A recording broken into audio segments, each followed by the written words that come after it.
Corona virus को लेकर यहाँ पर आज दिन भर के तमाम अपडेट्स तो जानेंगे, साथ ही सभी शराबी भाई लोगों के लिए बड़ी खबर आ रही है। वैज्ञानिकों की चेतावनी है, भयंकर अलर्ट है। आखिर क्या है? अगर आप भी शराब का सेवन करते हैं, दारू बियर वगैरह कुछ भी पीते हो तो जरा ध्यान से समझिएगा, क्योंकि यहाँ पर साइंस की एक्सपर्ट टीम की तरफ से एक बहुत ही बड़ा अलर्ट निकल कर आ रहा है। आखिर क्या अपडेट मैं आपको बताऊंगा और कोरोना से जुड़ी आज की 15 बड़ी खबरों को जानेंगे इस वीडियो में। बिल्कुल बने रहेगा मेरे साथ और एकदम पूरा लास्ट तक देखते रहिएगा। सबसे पहले बात करते हैं पहली खबर में, तो अपडेट देखिए दोस्तों। कोरोना के आंकड़ों की अगर बात करें ना, तो भारत में सबसे अच्छी बात है कि 4 दिन में दूसरी बार आज 30,000 से भी कम नए केस देखे गए। देश में अब तक 98 लाख लोग संक्रमित हो चुके हैं। जी हाँ, भारत में दोस्तों कोरोना आंकड़ों को लेकर एक राहत की बात तो ये आ रही है कि आखिर केस की संख्या कम हो रही है। ठीक है ना। देश में पिछले 24 घंटों में 30,000 से कम कोरोना मामलों की पुष्टि हुई और इसके बाद संक्रमितों का कुल आंकड़ा तकरीबन 98 लाख के पार पहुंच चुका है, मतलब 98 लाख के करीब पहुंच चुका है। लेकिन अभी भी मौतों का सिलसिला नहीं थम रहा है। पिछले 24 घंटों में 414 लोगों की जान गई। एग्जैक्ट डेटा देखिए जरा, पिछले 24 घंटों में 29,398 तो नए मामले हैं और 97,96,000 कुल संक्रमित केस हो चुके हैं। ऑलमोस्ट 98 लाख के है ना।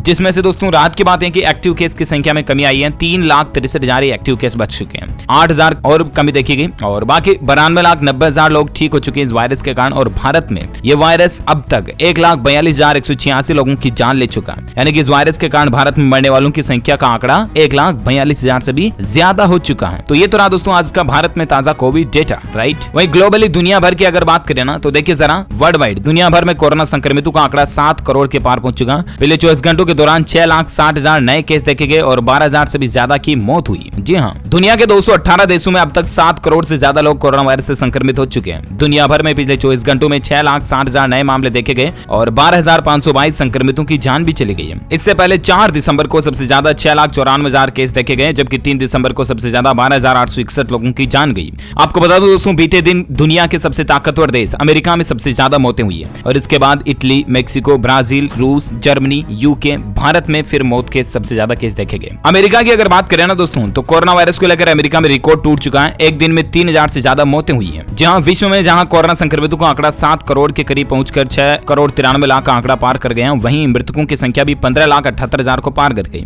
मतलब कि दुनिया भर में इस वायरस के कारण मरने वालों की संख्या का आंकड़ा जो है 15,78,000 से ज्यादा हो चुका है ना। अमेरिका में सबसे ज्यादा मामले आ रहे हैं। और चलिए अब बात करें अपन कुछ अपडेट वैक्सीन को लेकर। अच्छी खबरें आ रही है यहाँ पर देखिए जरा। स्पाइस जेट कंपनी करेगी कोविड-19 वैक्सीन की डिलीवरी। ओम लॉजिस्टिक्स और एयरलाइन के बीच एक करार यानी कि समझौता हुआ है। दरअसल दोस्तों पूरी दुनिया के साथ भारत में भी कोरोना महामारी से लड़ने के लिए वैक्सीन का इंतजार किया जा रहा है, राइट। और ऐसे में ब्रिटेन ने तो कोरोना वैक्सीन का इमरजेंसी अप्रूवल देकर अपने यहाँ टीकाकरण का अभियान भी शुरू कर दिया। वहीं भारत में Pfizer, serum institute of India और भारत बायोटेक ने कोरोना वैक्सीन के आपातकालीन इस्तेमाल यानी कि इमरजेंसी मंजूरी की अनुमति भी सरकार से मांगी है, जिस पर जल्दी सरकार फैसला भी लेने वाली है। और ऐसे में कोरोना वैक्सीन के ट्रांसपोर्टेशन के लिए तैयारियां शुरू हो चुकी हैं। इसी कड़ी में स्पाइस जेट कंपनी और ओम लॉजिस्टिक्स ने एक करार किया। ये दोनों कंपनियां कोविड वैक्सीन की तेज और आसान आपूर्ति सुनिश्चित कराएगी, यानी कि एज ए डिलीवरी कराएगी। मतलब बोले तो जिस तरह से डाक पोस्टल वगैरह की सर्विस होती है ना, उस तरह से वैक्सीन के लिए ये सर्विस रहेगी। स्पाइस जेट एयरलाइन कंपनी जो है ना, वो वैक्सीन को अलग अलग जगहों पर डिलीवर करेगी, है ना। वहीं स्पाइस जेट ने एक बयान में ये भी कहा दोस्तों कि कोविड वैक्सीन को स्टोर करने के लिए घरेलू और अंतर्राष्ट्रीय स्तर पर शीत भंडार ग्रहों की श्रृंखला भी तैयार की जा रही है, जिससे कि कोविड वैक्सीन को सुरक्षित स्टोर किया जाएगा। मतलब कि ठंड के घर बनाए जा रहे हैं, कूलिंग हाउस बनाए जा रहे हैं, जहां पर कम तापमान में वैक्सीन को स्टोर करके रखा जा सके। तो ये भी एक राहत की बात है। अच्छा, इसके अलावा अगली खबर देखिए। ऑस्ट्रेलिया में कोरोना टीके का परीक्षण रोका, HIV संक्रमित नजर आने लगे थे प्रतिभागी। देखिए जरा, ऑस्ट्रेलिया में एक ऐसा ही मसला देखा गया है कि ऑस्ट्रेलिया में कोरोना वायरस की रोकथाम के लिए विकसित किए जा रहे एक टीके का क्लिनिकल ट्रायल बंद कर दिया गया। ये कदम परीक्षण में भाग लेने वाले प्रतिभागियों को टीका लगाने के बाद जांच में HIV संक्रमित दिखाने के बाद उठाया गया। मतलब कि जिन लोगों को टीका लगाया जा रहा है ना, वो HIV संक्रमित आ रहे हैं। अब ये देखिए जरा, मतलब टीके में भी किस किस तरह की बीमारियां रह जाती हैं, साइड इफेक्ट रह जाते हैं ना,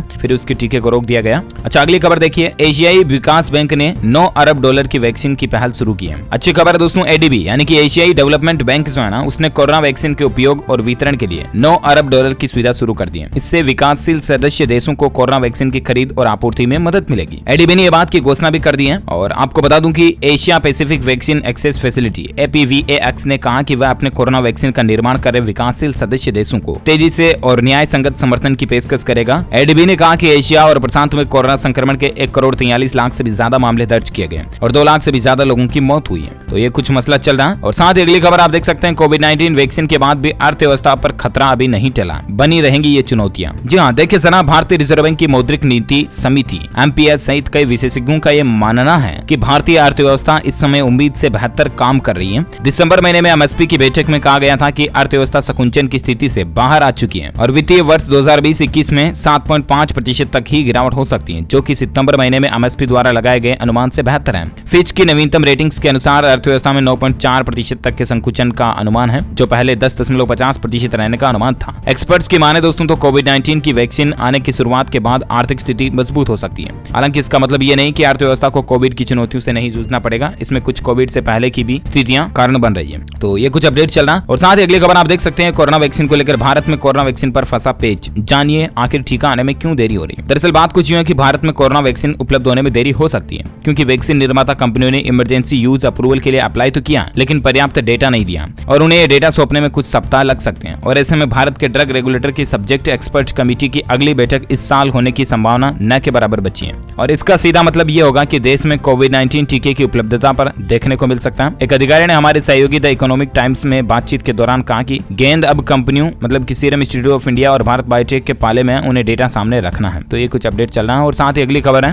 वैक्सीन पर भारत ने दावा किया दोस्तों कि भारत में कोरोना के 8 वैक्सीन तैयार की जा रही है। इनकी कीमतें भी बाकी देशों के मुकाबले कम होगी। जी हाँ, कोरोना के बढ़ते मामलों के बीच पूरी दुनिया में वैक्सीन का इंतजार चल रहा है और इन सभी को आसानी से वैक्सीन मुहैया कराना भारत के फार्मा सेक्टर के बिना संभव नहीं होगा, क्योंकि यहाँ फाइजर और मोडर्ना जैसी महंगी वैक्सीन तो तैयार नहीं हो रही है, लेकिन जल्द से जल्द भारी मात्रा में वैक्सीन के उत्पादन में इसकी भूमिका अहम होगी। इसकी वजह है कि यहाँ एस्ट्राजेनेका, ऑक्सफोर्ड की वैक्सीन समेत 8 किफायती वैक्सीन भी तैयार की जा रही है। न्यूज एजेंसी रॉयटर्स ने अपनी रिपोर्ट में ये बात का दावा किया कि 60% वैक्सीन सिर्फ ज्यादा भारत में ही तैयार हो रही है। भारत का फार्मा सेक्टर करीब 2.9 लाख करोड़ रुपए का है और भारत के लिए ऑस्ट्रेलिया के राजदूत बेरी ओफेरेल ने बुधवार को भारत में वैक्सीन बना रही कंपनियों का दौरा भी किया था। इसके बाद उन्होंने भी यही बात दोहराई थी। उन्होंने कहा था कि सिर्फ भारत के पास ही दुनिया की जरूरतों को पूरा करने लायक वैक्सीन तैयार करने की कैपेसिटी है। दुनिया के दूसरे देशों के राजनायकों ने भी ये बात कही है। तो ये कुछ अपडेट चल रहा है। और साथ ही अगली खबर आप देख सकते हैं, उत्तराखंड राज्य में 2 महीने बाद फिर से कोरोना का विस्फोट देखा गया और यहाँ पर मामले और आंकड़ों की बात करें तो 830 नए केस देखे गए, साथ ही 80,000 के पार कुल संक्रमित हो चुके हैं, जबकि 12 की ओर जान भी गई है। राजस्थान राज्य को लेकर खबर है दोस्तों की सीएम अशोक गहलोत ने दिए निर्देश, कोरोना वायरस की जांच का दायरा बढ़ाया जाए। दरअसल राजस्थान के मुख्यमंत्री अशोक गहलोत ने गुरुवार को कहा कि कोरोना वायरस संक्रमण पर प्रभावी रोकथाम के लिए जांच का दायरा बढ़ाया जाना बेहद जरूरी है।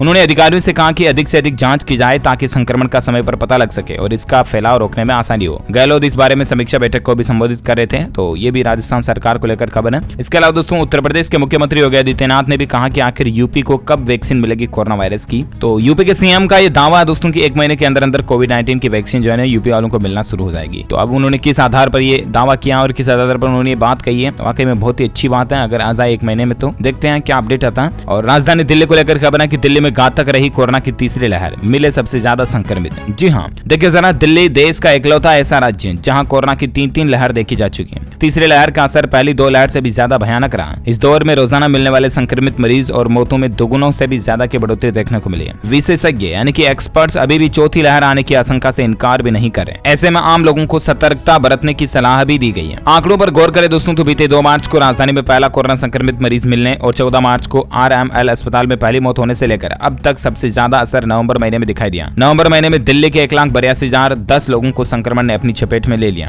जबकि इसी महीने में सबसे ज्यादा 2,698 लोगों की मौत भी हुई। ये राजधानी दिल्ली का डेटा है ना। यानी कि दिल्ली के लोगों को अभी भी ज्यादा सतर्क रहने की सलाह दी गई। आप अलर्ट रहें प्लीज और मास्क का इस्तेमाल जरूर करें, सैनिटाइजर वगैरह यूज करें और साबुन को अपने हाथों से अच्छे से धोते रहें। ओहो क्या उल्टा बोल दिया, साबुन को मतलब अपने हाथों को साबुन से अच्छे से धोते रहें, है ना। तो इन बातों का ध्यान रखें दोस्तों, खाना खाने से पहले भी अपने हाथों को अच्छे से तरह से साफ करें। और चलिए फिलहाल अपन बात करें अगली खबर में, जहां मैं ना जैसा कि आपको वीडियो के शुरुआत में अपडेट बता रहा था कि शराबी भाई लोगों के लिए सबसे बड़ी चेतावनी आखिर क्या निकल कर आ रही है ना। तो कोरोना वैक्सीन लगवाने के बाद इतने दिनों तक शराब से रहना होगा दूर, ऐसे बचे कोविड के संक्रमण से। जी हाँ, वैज्ञानिकों की यहाँ पर चेतावनी निकल कर आ रही है। एक्सपर्ट्स के अलर्ट हैं कि अगर आप कोरोना वैक्सीन लगाते हैं ना तो 2 महीने तक शराब को हाथ ना लगाएं फिर, क्योंकि शराब जो है ना वो पीने वाले लोग उनके शरीर की प्रतिरोधक क्षमता को घटा देती है शराब। देखिए जरा, कोरोना वैक्सीन लेना तो फिर शराब से आपको किनारा करना होगा। दरअसल लेक्जेंडर गिन्स्टबर्ग ने कहा कि शराब शरीर की रोग प्रतिरोधक क्षमता को कमजोर कर देता है, इसलिए स्पुतनिक वैक्सीन का हर डोज लेने के बाद कुछ दिनों तक शराब या किसी भी ऐसी चीज का सेवन ना करें जो रोग प्रतिरोधक क्षमता को घटाती हो। समझ रहे हो ना, तभी वो कोरोना की वैक्सीन प्रॉपर असर करेगी। कहने का मतलब अगर आप भी कोरोना से संक्रमित हो चुके हैं और आपको वैक्सीन दी जाती है, आप वैक्सीन लगवाना चाहते हैं, तो फिर शराब से किनारा करना पड़ेगा आपको। कम से कम 2 महीने तक तो शराब नहीं पीनी है, अदरवाइज वो वैक्सीन लगाए नहीं लगाए फिर उसका कोई औचित्य नहीं निकलेगा, कोई मतलब ही नहीं निकलेगा। ठीक है ना। तो कुल मिलाकर के आप